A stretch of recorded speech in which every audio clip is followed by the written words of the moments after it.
That's right. That's right. We are live right here at WCRS Radio. How are you doing this afternoon? We have a great show for you this afternoon. We're going to be talking about tea.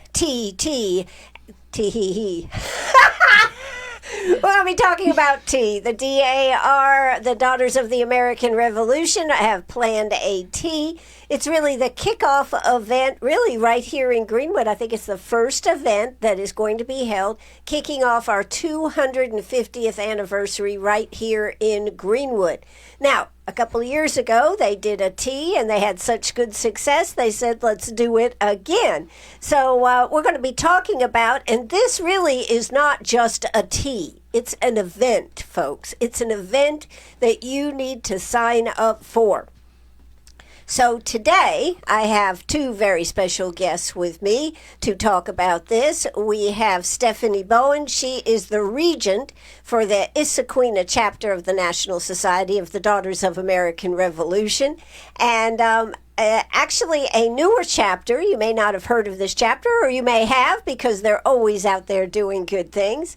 But this was started like 3 years ago. And Stephanie is the regent. She is a successful businesswoman. She's been devoted to community service. And we won't ask her how she feels about being the regent.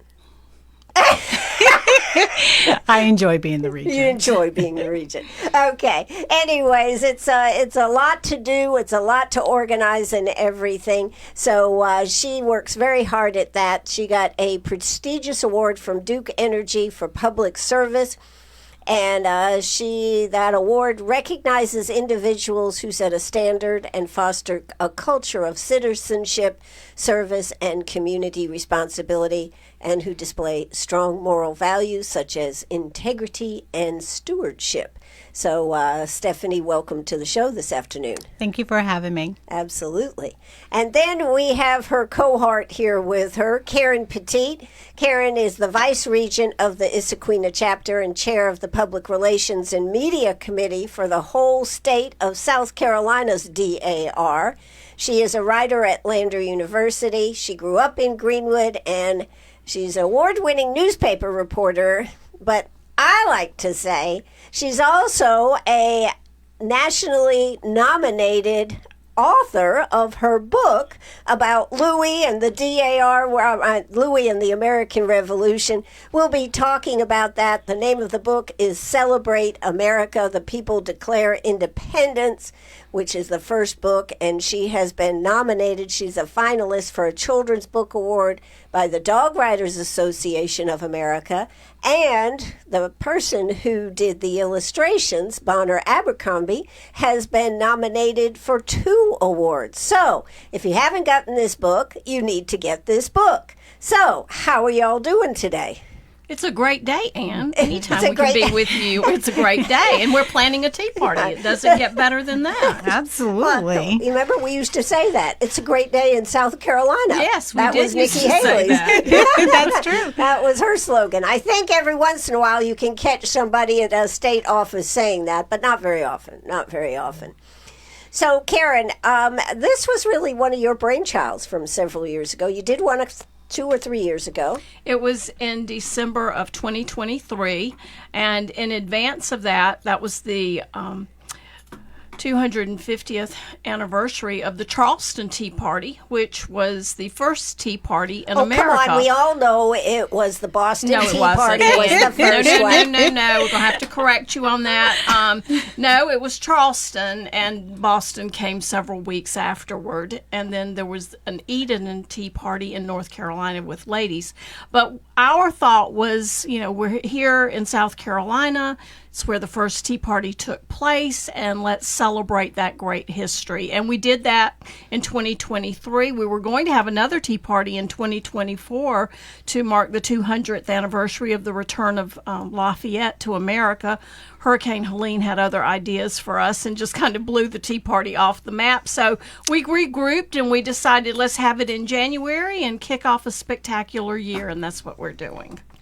Well, this this tea party is really something. But first, I think we need to talk a little bit about this dog book that you did. Okay. Yeah, if you're on Facebook and you know Karen, she's always posting pictures of Louis, who has quite a personality of his own.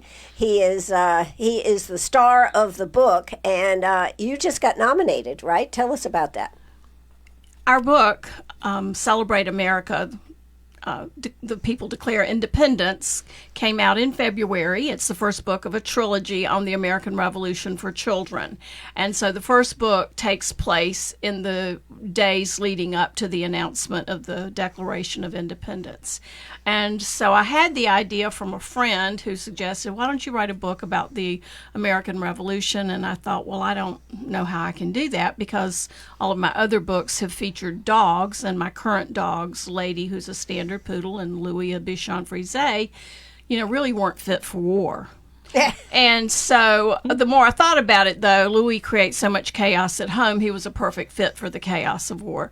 Louis had to time travel to Philadelphia, and so as the story goes, he goes through, the announcement and everything of the Declaration of Independence, and when the book ends, the stage is set for them to go into the next years of war. So that's the storyline, and that's for what ages? I always say that the book can be read to children 4, 5, and 6. By the time they're 7 and 8, they can read the book for themselves. But actually, a lot of adults have bought it, and they enjoy it for themselves because it involves a dog. The story is told through the eyes of a dog, so a dog is telling the history of the American Revolution. And is it based on truth? Well, the American Revolution did take place, and who knows? And who knows? There were dogs that followed the soldiers in battle, and certainly George Washington's dogs were with him at times. He was a great dog lover. The storyline is now. Well, the storyline is that Louis time travels, so I don't think that's true, but. The first book and the second book and the third will be historically accurate in terms of the battles and what happens. So we're not departing from the history. We're just departing on how that history is told. Oh, right. Through the eyes of a French Bichon, right? Is that what? Louis is a Bichon Frise, and Bichons did not live in America in the 1700s, and hence that's why Louis has to time travel, because I knew that some animal purist or historian would say, well, there was no Bichon in America then. Well, yeah. But Louis is now. Louis is, that's right. And now just tell us a little bit about Bonner. Bonner is a native of Greenwood and taught art at Cambridge Academy, and then came to work at Lander, where she's a graphic designer and artist at the university. And she works, surprisingly, in my office. And one day I was talking to her about this children's book that I was writing, and she said that she'd always hoped to write illustrate a children's book that someone had written. And I said, well, would you consider this book? She drew some illustrations for me, and we began working on the book, and she is absolutely the best fit for this book that anybody could have chosen. She has meticulously researched the history of the buildings, the color of clothing, the types of clothing, the shoes. Every detail is to perfection. I mean, even so much as studying portraits of Benjamin Franklin from that era, the colors that he wore, so very meticulous. And Bonner has been nominated for Best Single Illustration, which is the cover of the book, and Best Series of Illustrations, which are all the illustrations in the book. And this is a very big deal. Well, it's a big deal to us. Actually, the Dog Writers Association of America has been in operation for about 80 years, and it started with the people who came to the Westminster Dog Show, and they would write about the Westminster Dog Show. So it was a way to honor the writing about dogs. And there are over 30 categories, everything from blogs to newsletters to websites, newspaper articles, magazine articles, and books. Everything having to do with stories and media related to dogs. Well, and when do you find out about this award? This award will be announced on Saturday, January 31st. So 1 week after the Tea Party, we will be in New York. We're going to go from colonial America all the way to New York City. That's great. I think that's great. great. We're very honored to be finalists, and if anything else happens beyond that, that's great. But if not, we're totally thrilled to have been recognized in this way. Absolutely.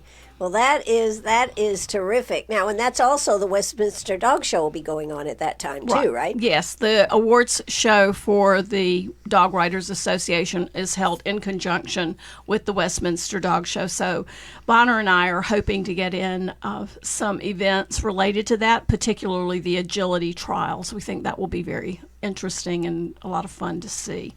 Okay. And that'll be televised, right? It will be televised. So we need to be sitting there with our binoculars trying to make sure we see Miss Karen and Bonner. Well, maybe so. We might be in the crowd somewhere laughing. Well, we're very proud of you as I appreciate a that. member of our chapter. So she's so talented. Thank you. I appreciate that. Now, you're also already started working on your second book, right? We are. The second book is Celebrate America, the Revolutionary War Years, and that will take us from what happens after the signing of the Declaration of Independence through about 1779 to early 1780, probably ending in 1779. And then the third book turns the war to the South. And as we all know, the war was won in South Carolina. And so I want to be sure to tell that story about Francis Marion. So the second book is a bit of a challenge, more so than the first book, because you've got so many battles and there's a lot of ground to cover in that book. But it's fun. Well, that is very cool. I just wanted to mention that because I think it's really awesome that you are doing that you've done that. You've done a lot of book signings around and talks and everything. So it's been 2025 was quite a year. Let me just say that, and 2026 is getting off to a pretty good start too, I would say. I would guess so. All right. Now, she also writes at Lander, and so that's another job where she's always seeing what's going on and staying connected with young people. So that's pretty cool. But now, let's talk about the subject at hand, which is this Tea Party, the Issaquena chapter, the Tea Party. You've got a lot of things going on at this tea party. Most of the time you think of a tea party, you sit down, you have a little tea, maybe you have some crumpets or something with that. And you hold your finger just right while you're drinking your tea, right? Actually, it is considered bad form to point your pinky. To point it, but I mean, you have to crook it, don't you? No, you don't. You don't have to crook your finger? You hold the handle. Hold the handle. You don't embrace the handle with your hand. You simply hold the handle. The handle. Yeah. Mm-hmm. Okay. All right. Okay. So now we know some tea etiquette. Tea etiquette. Yes. That's right. And you don't clink your spoon when you're stirring it. You just gently do a little twirl. Mm-hmm. And now, when we talk about the tea, we'll talk about the tea party a little bit. Now, you'll all have beautiful cups and beautiful tables set for this, correct? We do. Yes. And each table will be meticulously put together, right? With a patriotic theme, red, white, and blue. Right. Mm-hmm. And then you'll have all these beautiful tea sets and everything. So it really is an experience. But when you talk about this, you have a keynote speaker, you have reenactors, you have a harpist. I mean, Karen, tell us how this all came together. I mean, you've just been working your little tail off here. Well, we all have been working ourselves. She is our mastermind. Let me just say that. It has involved everybody. Everybody has a role, and everybody does their role, and things would not come together if it were not for the group. But there's always the drink stir, Karen. Yes. Yeah, you are troublemaker. Yeah, I really enjoy putting together events. When I lived in Columbia, I directed more than 500 weddings. So event planning is something that is fun to me, but that doesn't mean that I know everything, because I certainly don't, and I learn as I go along from the good things and the bad things that happen. We didn't have any bad things that happened at the first tea party, so I'm hoping it doesn't happen this time. But I really thought about, okay, it's America 250. What do we want to convey? What do we want to do? What will make this more than just coming to an event and having tea and nice refreshments, and the food will be very good. It's prepared by our own members, and everybody's putting a lot of thought into what they serve. But I thought, what would we want to convey? Right. And so we have a wonderful speaker, Michael Burgess, who is a teacher of more than 30 years in public schools, and he's going to talk about the teaching of history to our students today and what we are maybe missing out on with that teaching and how that relates to the 250th anniversary of our nation. We have a harpist, Debbie Freeman Ward, who moved to Greenwood from Hendersonville, North Carolina, and Debbie plays several different instruments. She's very talented, and when she expressed an interest in joining DAR, she's in that process now, I started doing some genealogy for her and found out that we actually have some of the same Revolutionary War ancestors, because I have family from Hendersonville, North Carolina. So you never know when you start shaking the leaves what you're going to find in those trees. Right. So we found out that we had a connection. And then we have a wonderful colonial reenactor, Jean Hutchinson from Abbeville, who designs and makes colonial era clothing and also is an expert on the fibers that were used in fashions. And she recently spoke to our DAR meeting on what to wear to a revolution. And everybody had different things that they wore, types of clothing, and depending on what status in life you have. And then we also have a mini exhibit. In 2023, the Issaquena chapter had an exhibit at the museum on the American Revolution, and we created a series of panels. Marion Smith designed and had those done for us for the exhibit, and we own those, so we have them on people's stories who were not told during the American Revolution. The stories of African Americans, of women, and Native Americans. I mean, there are some great stories. I mean, I remember one about the woman that hid in the laundry. Okay, so yes, that's what was her name? I'm drawing. Mammy Kate. Mammy Kate was enslaved by Stephen Hurd, and he was a future governor of Georgia.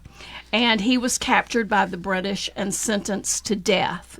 Well, she was apparently a very tall, strong woman, and she tricked the British by bringing her clothing basket to the jail and telling them that she was there to collect his soiled linens. And so she put him in the basket, covered him with the linens, and carried him out and saved his life. And she carried him out. She carried him out. Yes, supposedly he was a very small person. She was a bigger person. Anyway, Mammy Kate took him away. That's all we can say. And he gave her freedom, but she told him that he may have given her the freedom, but he was not free of her. And he gave her a home, and she and her family continued living with the Hurds for the rest of their lives. I mean, those are the stories. I mean, the reason Nobody I remember knows that. Yeah, that's a great story. It is. And it shows that everybody was involved in this revolution. It wasn't just one group versus the other group. There were a whole bunches of people that were involved. And they're silent stories, but they're true stories. And I think that was one of the fascinating things when that exhibit was at the museum. It was, and I do call the exhibit The Silent Stories of the American Revolution, because these are people whose stories have gone untold over the years, and we need to celebrate everybody's contributions.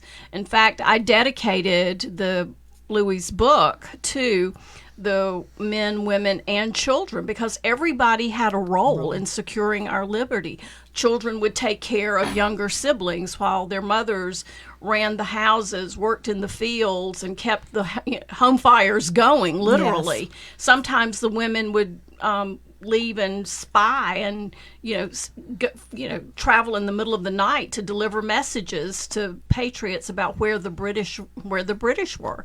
So everybody had a role, and we would not have succeeded if it had not been for all of these different people in our country. Absolutely. I think another important part that a lot of people, I don't think, realize is how important South Carolina was to the Revolution. I mean, there's a lot of stuff going on everywhere else, but don't they say that if it wasn't for South Carolina, we might not have had this Revolution won here?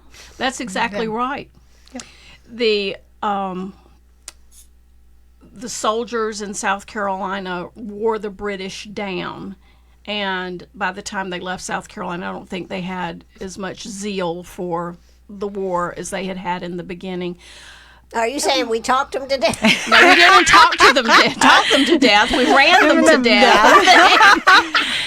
It was the bloodiest battles were fought in here. South Carolina. Yes. Yeah. Greatest loss of life. And it was a different type of fighting that went on here than in the North. And so it was...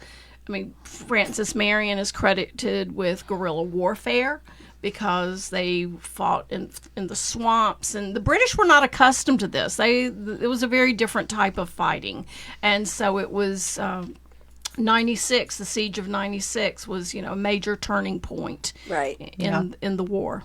Wow. Well, those are just some of the things that you are going to find out about if you come to this event. Now, this event is on the 24th of January coming up. It's on a Saturday afternoon. 1:30. 1:30, and where is it at? At the Episcopal Church of the Resurrection in downtown Greenwood. And, this is not a huge place now, so there has to be a limit to how many people can come to this event. It is a ticketed, limited event, yes. And so we have 50 tickets to sell, and we are selling at a faster pace than we anticipated. So it's time now to secure your tickets to ensure that you can come. Tickets are $30. $30. And this event is not just for women. No. Men can that's a attend very this good point. tea party as well. And it is going to be interesting with our guest speaker and stuff. So there's a lot. So bring your husband. If he wants to come along, he's invited. He's invited. Well, that's great. That's a good point, Stephanie. Well, when we come back, we are going to talk more about this tea party. We'll give you the telephone number. In fact, why don't, Karen, you want to give out a telephone number where they can call? Yes, they can call me at 803-477-1971 or email me at scauthor@gmail.com. Okay. So you can call, you can email, see about getting those tickets. It wouldn't be a bad idea while we're on the air here just to go ahead and send her an email so she knows that you want your tickets.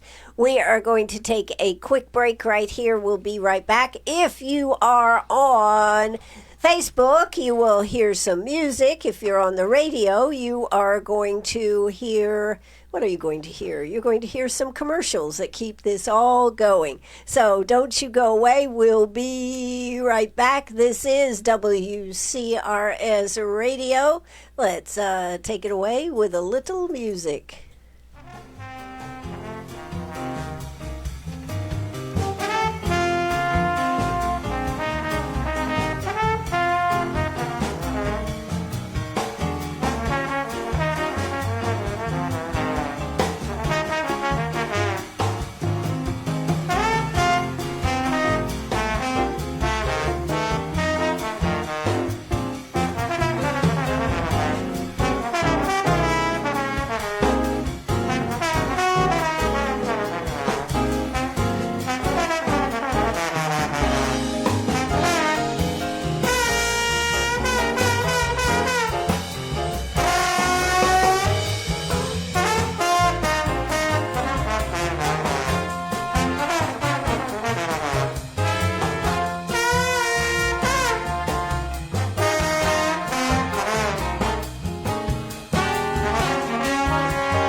WCRS Radio, and yes, I am Ann Eller, and yes, we're talking all about the DAR Tea Party on January 24th. So you're going to want to make sure that you are signing up for that. Tickets are $30. There is a limited amount of tickets available, and so please sign up for that today. Our very special guest is Karen Petit, and also Stephanie Bowen is here with us, both from the Issaquena chapter of the DAR. So, Stephanie, we should talk. We're going to come back and talk some more about the Tea Party. But Stephanie, what makes being part of the DAR so how is it important in today's world? Well, I think it's very important that we teach our children. So we're about preservation, education, and patriotism because we need to let these young folks know, and some older folks as well that are not enriched in their history as to what the American Revolution and how it played a part in America and what we know as it is today. Right. So with that being said, we will go out to some schools and we will teach education on, especially Constitution Week. We'll go out to the schools and sometimes we'll lecture and do a little commemorative poster for the schools to have in their library with the Constitution Week. But basically, DAR is not to forget the past. And we're, again, all about patriotism and our history. So I think it's very important that everyone knows where they come from. And honestly, when you decide that you want to join DAR and you start getting into your ancestors and finding patriots, it's addicting. And your genealogy is just going, you don't want to put it down because you're learning so much about your patriot and what their role was in the war. And a lot of people think that your patriot had to be a man, but there's women who did acts of service that are considered patriots. And as Karen said earlier, the children and stuff. So it's really the foundation, again, of where we're at now and today. So it's very important we don't forget the sacrifices that were made, because there were big sacrifices. Absolutely, there were big sacrifices made, and I think in so many times in the schools it's kind of glossed over, isn't it? It is, and I think it's because they just don't have the time. I mean, that is what one thing Mr. Burgess is going to be speaking about, is that there is so much history and they only have so much time to emphasize on each century, each war. And so if you can add to that, if you can go into a classroom and do a special segment on it, then that's even more so. But they just don't have the time. And again, well, I mean, the more expansive, the more longer America is around, the more history we have, absolutely, right? Yeah. Absolutely. And so you're thinking back 1776 to now, that's a long. But I think it's important that we do know where we started here as to where we are here. And wars were fought so differently back then to today. Back then you didn't come home and it was so, as Karen was saying earlier, in the wars that they fought, you picture men in a field facing each other with guns. And so when it did come to South Carolina, and then you had these militias and you had the countrymen hiding behind trees, and it really brought war to a different angle even at that point. So it's fun. It's learning, and I love to give back. And if, like I said, education, patriotism, we're just very happy to do it. We do a lot in the community. We try to recognize people with the flag even. We have flag awards. And it's nice to go out there and recognize each aspect of what this country was built on, whether it's Veterans Center. We have Flag Fridays, where if you are get your flag displayed properly, then we can go ahead and give you an award for that, which it makes us feel good, and I hope the recipient feels well, because they're honoring something in the correct way. Absolutely. Well, opening up a new chapter was not an easy job to do, was it? I cannot take credit for that. Our former regent, Helen Ezero, started our Issaquena chapter back in 2023, and it was not easy. And we are growing. And what makes it interesting is when you decide that you want to be a DAR member, again, we have to prove that lineage back to your patriot. So you would come to us, and what we would need for you to, and of course we're a women's organization and stuff, so we would ask you to fill out an application, and in that application what we would need from you is your first 3 generations, and then we can help provide all the way up to the 6th generation to find your patriots. So we would need your birth certificate, your parents' birth certificate, and your grandparents' birth certificate, and then we would help you do the rest. But we're looking for new members all the time. We have a great group of women. We have 17 members now, and like I said, we started off small. We're new. We're growing, and it's nice to give back. And the women, we have such talented women. We have Karen. And every woman brings a unique spirit to our chapter. Sure. Perspective and spirit and talent. I mean, and we all get along. It's a wonderful sisterhood. And I cannot say enough wonderful things about DAR. Or my chapter. I work with a lot of women because they do work. They come in, they volunteer, and I couldn't be more proud of our chapter. And I hope they feel that. And if you want a sense of belonging and you want to learn your history, come join the Is a Queen of DAR chapter. We'd be glad to have you. Absolutely. Now, you also have a lot of state events that y'all are... We do. So in the spring, we have our state conference, and that's usually in March. And then we have a fall forum, and that's in August usually. But we have our national conference.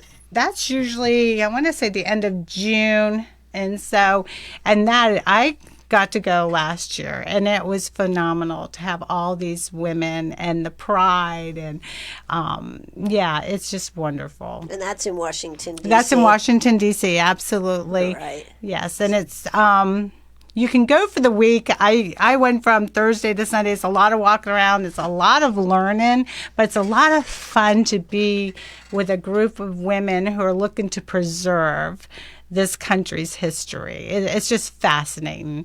DAR, I believe it was 1892. Yeah. So we go back a long ways. Well, it has to be exciting. It has to be exciting. Here we are on the 250th anniversary of our country, to be a member and to be involved in the activities and everything, not only here in Greenwood, but across our state.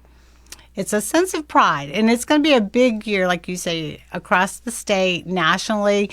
As you saw, if you New Year's Eve, the parade with the Eagles, it's just it's going to be a big year nationally for this country, and I'm excited to see that. Absolutely. And communities all over the state have America 250 commissions or committees, and so everyone has the opportunity to participate in some type of event honoring. And they want to tell the stories all the way across the state. So it's a great time to be a member of DAR, to find out your history, and to except if you're me, because you're too afraid you might have some skeletons in your closet, so you would. Everybody has skeletons in their closet, and some of them are very interesting, and some of them we don't want to talk about.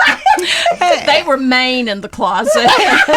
And then with DAR, we do the application, and we'll do your lineage, and then some do DNA, and so that's always intriguing too. As you said, you might be related to someone you had no idea you were related to. That's right. You find new family members that you didn't know you had. So, yes. So, ancestry, whatever those DNA ones, have really probably profited very handsomely by the interest in DAR and this type of thing, too, I would think. Right, and some of that genealogical ancestry information is used in solving crimes too. Some of the So you just never know where things are going to go, Where what that direction. leaf is going to fall. Right. Whether that leaf needs to stay put or whether we need to blow it away. Yeah, but anyways, there is a lot about the past, and I think we'll just tell us Karen, just a little bit about '96. Why is '96 important? 96 is important because it was the site of two Revolutionary War battles. The first one was the battle at Old Savage's Field, and that was the first battle in the South, and it marked the first bloodshed in the South for the American Revolution, and that was in 1775. Right. So then the next one was in 1781. That was the Siege of 96 that lasted from May into June. Was led by Nathaniel Greene for the Patriots. Right. And it was a very bloody, costly battle. And although the Patriots were not the victors necessarily, what happened we did see a shift in morale and also a shift in kind of the way the British were beginning to think about the war, and that maybe this was not something they wanted to continue. And so 96 was very pivotal. 96 had been an important outpost in the back country for trading furs and crops, and so it was a key site in South Carolina. Charleston, understandably, in the Columbia area, get a lot of attention, but this area was considered really the frontier of America at that time, between 96 and Lawrence, and so a lot happened. A lot happened. Absolutely. Well, these are things there's going to be lots of events, lots of things going on, but this America 250, this Tea Party coming up with DAR is going to be quite an event. It is going to be at the Episcopalian Church, Uptown Greenwood. It is on Saturday, January 24th. It is at 1:30, and they would love for you to come and be part of this. Now, are they going to have are they going to be spinning? Are they going to have a spinning wheel? Yes. Jean Hutchinson will bring her spinning wheel, and we'll be doing a demonstration of spinning, going everything from when you have your fiber and what you have to do to get that fiber into a point of spinning it to make cloth. Several of us the other night were laughing, oh my gosh, if we had to do that, we may have been naked. Because the work. The work. I mean, it had to have been so exhausting, everything that women had to do, and the men too, and the children. I mean, it was all just... That's why they wore flour sacks. Well, that's why they only had like one or two outfits. Yes. I mean, Jean made the point the other night that, Martha Washington maybe, and you would find this surprising, maybe had like only 7 to 10, 12 outfits. Even a woman of her wealth, you did not have a lot of clothing. That's why those houses didn't have closets, is because they didn't need them. Yes. And your aprons protected your clothes, so you could wear the same thing the next day with another apron, because let's say cleanliness wasn't the key back then, right, for sure, but yeah, they were very limited on what they had. And she's a wonderful speaker. She'll keep you engaged the entire time. So we have...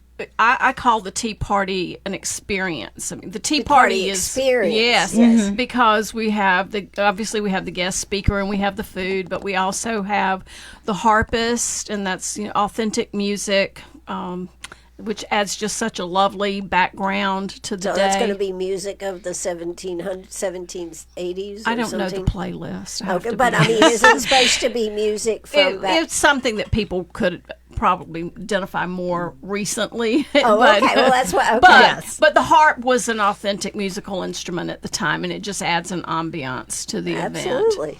And Debbie is such an outstanding musician. And then, of course, we have the panels, the display. of the Silent Voices, and we have Jean, and it's more than just coming for tea and refreshments, which is really nice. And we encourage ladies to wear a hat or a fascinator if they choose. They don't have to. Some have expressed an interest in, can I wear some colonial attire? We're happy for that. We want it to be a way for people to enjoy celebrating the kickoff to America 250 in whatever fashion you want to do that. In whatever fashion you want to do. That's exactly right. That's right. Now, if somebody wants to buy, are you selling a table or a... We're selling individual tickets. Okay.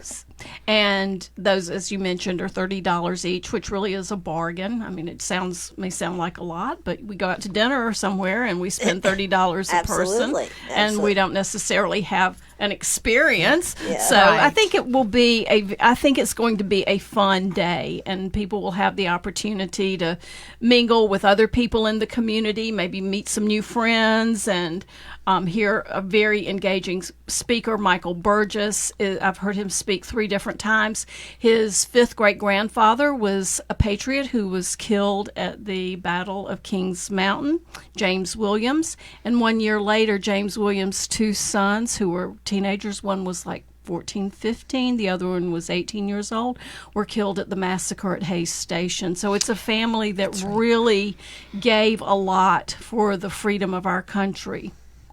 Wow.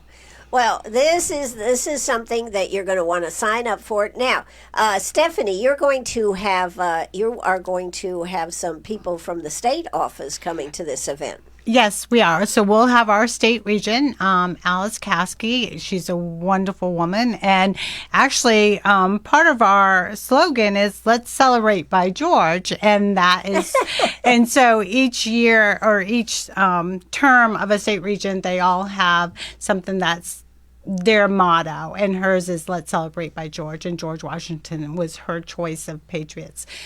So we are expanding on "Let's Celebrate by George." So, yes, we'll have her. We'll have our state librarian there. We'll have our assistant vice regent come in. Yes, we'll have a lot of distinguished guests in the chair of South Carolina 250 right. for the DAR. Yes. Yeah. So lots of people are going to be there. It's going to be a really fun event. Again, it is January 24th at 1:30 at the Episcopalian Church. Now, Karen, how do people get tickets? They can call me at 803-477-1971, and I can give them the information for ordering tickets. And then also they can email me at scauthor, AUTHOR, @gmail.com. And I like to say that, tickets are going fast. You don't want to wait until the last minute. Like most Greenwood people like to do. And I am in that group. I have to admit, I am in that group, but I have learned the hard way in the last couple of years that if you really want to go to something, and you need to make your reservation when you can, because things do fill up quickly. And this tea party is, I know today somebody messaged me and said, we've sold 3 tickets today. And that was before noon. So tickets are moving along. Sure. And we only have 50. We only have 50, right? And we're beyond the halfway point for our ticket sales. If you want a ticket or 2, please go ahead and contact Karen. You will be glad you did. It really is going to be quite a spectacular event. I understand I'm even getting to go to this event, so it's going to be interesting. So, well, and if you're there, what else do we need? Come on now. we also have ordered a life-size picture of George Washington, so he will be standing in one of the areas. You can have your picture made with George. Yes. The Celebrate by George. And we'll be celebrating by George. Let's get this party started. That's right. That's right. Speaking of that, aren't they going to have a birthday party for George at the museum? They are Coming up in on February the 21st from 11 to 2. Okay. Jean Kroll from our chapter has been very actively involved with Greenwood 250, and she was on the committee that organized that last year, and we were a part of that. It was a great success last year. It was Yes, a it huge was. success by the museum and Greenwood 250, and we're going to be a part of that. Louie and I will be there that day to read our book and to greet children. So Louie will have an outing. Okay. Well, a question: are you taking Louis to New York? Since Louis he's the will star? not be going to New York. He will not be going to New York. In a word, no. New York is not ready for Louis. The mischief maker. I told her about quiet moments. She goes, "Well, maybe we should try it, but I don't think we're going to do that, Ann." Not for New York. We might try it for somewhere. He does not travel well. Yeah.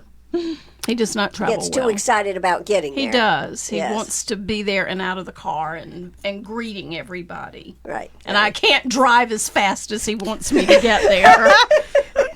We have been stopped once. We do not want to have that happen again. Question: did the fact that you said it was your dog's fault help you at all on this? I did get a warning. But it's not a ticket, so that's good. It was good. That's It was good. Yeah. Okay, that's great. Well, this is what we wanted to talk about. And not only that, you will have the panel set up about the silent stories of those people that may not have gotten a lot of play, a lot of talking about, and it'll be an opportunity to really see all sides of the revolution that created this country. And what we hope this will do is inspire parents and adults, maybe grandparents, to go back to their homes for their children and their grandchildren and start visiting some of the historic sites that are throughout South Carolina. And they're going to have events just about every weekend through America. Absolutely. Yes. It's going to, and we're not doing just America 250 in 2026. We will be doing it for 7 years because there were 7 years of the war. So we are going to be doing this for the next 7 years. It's a lot of tea that we can be serving over a period of time. But the important thing is really to raise awareness, and that's what we hope this tea party will do, that it will spark an interest in our community to continue the education that has been going on and for everybody to be excited about what's next. Absolutely.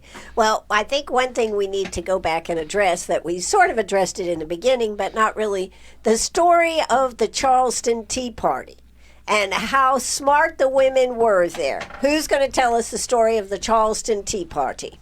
Well, I'm going to let Karen tell the story about the Charleston Tea Party, since they were a little smarter than our Boston Tea Party. And being from New England, I just love to hear her tell this story. Right. So the tea came to Charleston in 1773, and the city leaders did not like the fact that they were being taxed heavily on the tea that was coming into Charleston and actually into America. So they refused to accept the tea that the captain had brought on his ship, and they did not want to pay for it. And so even the women in Charleston said, "Oh no, we're not going to serve that tea." So there was a standoff, basically, and ultimately the decision was made that they would take the tea off the ship. They would not pay for the tea, and they stored the tea, and then eventually when the war did break out, they sold the tea to help finance. So the Boston people threw the tea overboard and destroyed it. Idiots. Yeah, all that tea went into the... And so we had a more peaceful demonstration, and that is one of the reasons why we really don't get credit for what we did, was because it didn't have a lot of fanfare. I guess today it wouldn't have made the social media. Right. It was just too quiet. Too quiet, yes. So, But it was well thought out and planned, as of course it would be in South Carolina, correct? Absolutely. And the women. And the women. Agreed to it, just like the Edenton women in North Carolina agreed that they would not be buying tea and serving tea. So, and it was a hardship because people were accustomed to having their tea, and tea was an important beverage. They didn't have a lot of clean water, and there were no soft drinks and plastic bottles, plastic bottles, and so and the women weren't going to be drinking beer and wine in the afternoon, so. Or at least we didn't think they would. and so tea was the beverage of choice for people. Absolutely. So that's and then we have did they only have one tea plantation, tea garden? I mean, back in the day. Well, there was at the time of the American Revolution, tea was not in South Carolina. There was no tea except for what was imported. Okay. But eventually, South Carolina did develop a tea business, and today that is called the Charleston Tea Garden, and it's on the outskirts of Charleston. It's a beautiful place. You can tour it. You can see how the tea is made. It's a wonderful educational experience, and you can buy tea at the Charleston Tea Garden. You can even order it online and for purchase, and it's a wonderful trip for families. Okay, so but that's the only. That's the only one we have in South Carolina, to my knowledge. That I'm aware of. Yeah. Okay. All right. Well, these are some of the things you're going to learn even more when you go to the DAR Tea Party for the Issaquena chapter, and that is again on January 24th at 1:30 at the Episcopal Church. Karen, one more time, where do they get their tickets? They can get their tickets by calling me at 803-477-1971, and I'll tell them how to order. Or you can email me at scauthor@gmail.com. So there you go. Do it today. Don't wait. I mean, they're getting off the air in a few minutes. Karen wants her phone to be ringing off the hook. I do. I'm ready for that. So I can come on and announce that the event is sold out. We're looking forward to that happening. Yes, we are. Absolutely. And it is for everybody in the community. I don't want people to think that it's just for a group of stuffy women. And it's not. It isn't. We want men to come, and we've already had men to sign up who are people who are interested in history and just learning more. But we want adults to come. We want them to come and experience it, and to then go back and share the stories with their children and grandchildren. Absolutely. So that's January 24th, 1:30 at the Episcopal Church. You can get your tickets from Karen Petit. And Karen, we wish you all the best in winning that award for your book, Celebrate America, The People Declare Independence. Oh, thank you so much, Anne. It's been such a fun adventure to do this. Louie and I have done a lot more than we thought we would. It's brought her closer to her love of her life, Louie. My mischievous little boy. There you go. All right. Well, that is going to do it for us. I am Ann Eller. We have been here this afternoon with Karen Petit and Stephanie Bowen. You will be able to watch this if you didn't get to see it today on Facebook. You can watch it on Facebook, but in the next couple of days, it'll also be on our website, WCRS 1450am.net. Make sure you check that out. If you like what you heard this afternoon, please like it and share it. It helps all of us with the numbers and everything. I will be back in the morning, as I always am. Hope y'all have a good night. Thank you very much, ladies. Thank you, Anne. Thank you. Thank you for having for us. being with us this afternoon and sharing all the good information. And this is the kickoff event in Greenwood for America 250. That is going to do it for us. Have a good evening. Bye-bye, everybody. All right, that's a wrap. Put the curtain down and play the music. One.